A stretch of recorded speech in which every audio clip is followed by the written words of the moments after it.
How's everybody doing today? Welcome back to the channel. Today I'm going to be showing you guys top 5 stocks, around 5 stocks here today that I'm definitely looking to buy, and kind of like an update to my stocks that I'm currently watching, looking to purchase or add more shares of if another dip or crash in the market actually comes. Obviously, we got a huge dip just a few days ago where the stock market went down 2,000 points. Now, today, the Nasdaq's actually down quite a bit, but a lot of other stocks are down quite a bit. So I'm going to show you guys all of that today. Right before we jump into it, if you haven't already, make sure to sign up for Webull. Down in the description, I'll have a link. Basically, if you just sign up and deposit $100, that's it. You'll get 2 free stocks. Valued from $12 all the way up to $1,400, and Webull's actually a great brokerage, so make sure to do so if you haven't already. So let's jump straight into this. Now, here today, the Nasdaq is actually down a lot more than the the rest of the market, right? So it's the Nasdaq's barely down. It was down at like 1%, right? But if you look, compare that to the Dow is actually up today, and I believe that's most likely probably because of Tesla stock. Tesla stock is down 5% today. And if Tesla continues to dip, I'm definitely gonna purchase more. If it dips under 800, I'm just gonna buy like maybe a few shares, not a whole lot, man, not a whole lot at all. But if it does go under 800, I'm gonna buy some. If it goes down to 600, which I honestly don't really think it will unless something drastic happens. But if it goes under 600 or around the 600 mark, I'm definitely gonna buy a few more shares because we've seen that it can go up to $1,000, which is just crazy. I luckily did buy some at the dip at around 430, which was a very good buy. I'm very surprised I actually got such a good price on it. But I've been a holder all the way in 2018 of the 2-300, so still gonna be a lot more than I bought it in before. But if you guys aren't in Tesla stock already and you want to hold it long term, if it goes in the 800s, I would definitely like look into purchasing a few shares because obviously don't just purchase them and sell them. Hold them for at least 3 years, right? Like you want to hold your shares because I think this has long term potential more than there is in the next 1 year or maybe not even 2 years. So yeah, if it goes into 800s, I'm definitely looking to buy, especially since it's already down 5%. So it could, I would say, quite easily maybe hit the 800s and maybe go down to like the 790s if stuff continues to get a little more volatile. So the next stock I'm looking at, it's still down quite a bit from its highs this year.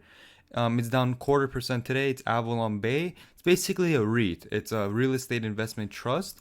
So if we look at where it was before, it was trading at around 200s, the 225s, man. Now it's all the way down to 160, so it's still down quite a bit, and it was at 180 and it's down 10% in the last week. So I would say it's definitely interesting because basically they own a lot of apartment buildings in the California area, Southern California, and Northern California. Like that's basically about a quarter of their apartments.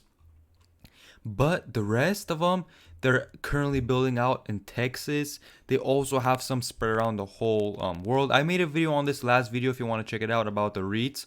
And I believe I just did top 5 real estate companies. That was the video I made. And this was one of the top ones. And especially since it's down another 0.5% plus another 10% for the week, this makes it a lot more of an attractive offer, especially since it's still giving out dividends because people are still paying their rent. Like, rent and mortgages and stuff like that are still doing pretty fine for the most part. So this is definitely very intriguing to a buy to do today. The next one is Activision. Now I've been looking at this for a while, especially since I'm very bullish in kind of the gaming space, right? Because I think more and more people are going to be going into gaming, and it's pretty high. It's not at all-time highs. If you look at the last 5 years, this was when I believe Call of Duty was at its peak with sales, microtransactions, and just community at $83. I think that was when, yeah, Call of Duty was at its height, I would say. But Call of Duty is definitely doing pretty well. Call of Duty is basically their number one seller. But that's not it. They own a lot of mobile games. They own a lot of other, obviously they have the Blizzard side around it. So they own a lot of games. You guys can research this for yourself. They're basically one of the top gaming companies. And I believe as other gaming companies are actually created, they could easily buy them out. So that's why, in my opinion, I think Activision might be a great buy, but not quite right now. It's $71. It's down a bit today. It was at 73, but it's only down like what 4 or 5% for the week. But I would have to see this go down to $60 to actually buy. I made a list. Yeah, if it goes down to around $60, anywhere from $58 to $62, I'm gonna be picking up a few shares for sure and holding out for the long term, because I think this is could be a great long term play, and they could definitely increase their dividend as the years go by as well. With this one, because as more people just pick up games, don't go out as much, and just like the culture around games in general are of all ages, like slowly all ages are actually getting into it. That leads me to the second stock, Take-Two Interactive, which is another game company. Basically, it's a bit overpriced around. They're makers of GTA.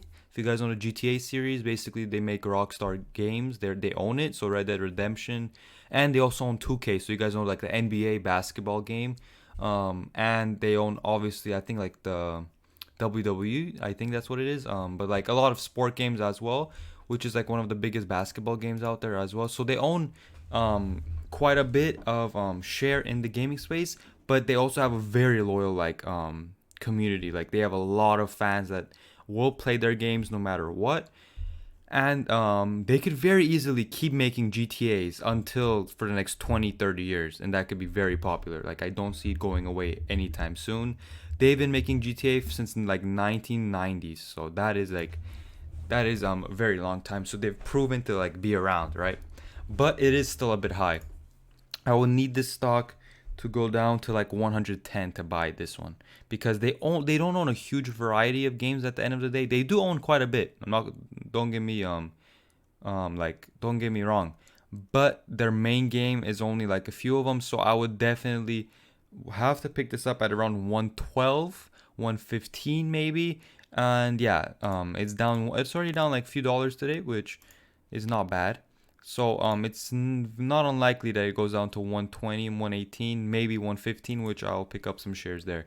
Next one is CapitalOne. It's actually down quite a bit for the year. So it's down 30% from its height. And it's been around the same price for the whole year, for the last 1 year. Even in the last 5 years, it's been hovering around the 80s, 90s, 70s, 75s, 100s, and now it's actually down quite a bit. It went up all the way to 80, but since this dip happened with the Dow going down over 2,000 points, or around 2,000 points, it dipped 20%, and it's up 4% today, but it's not that much compared to like a 20% dip.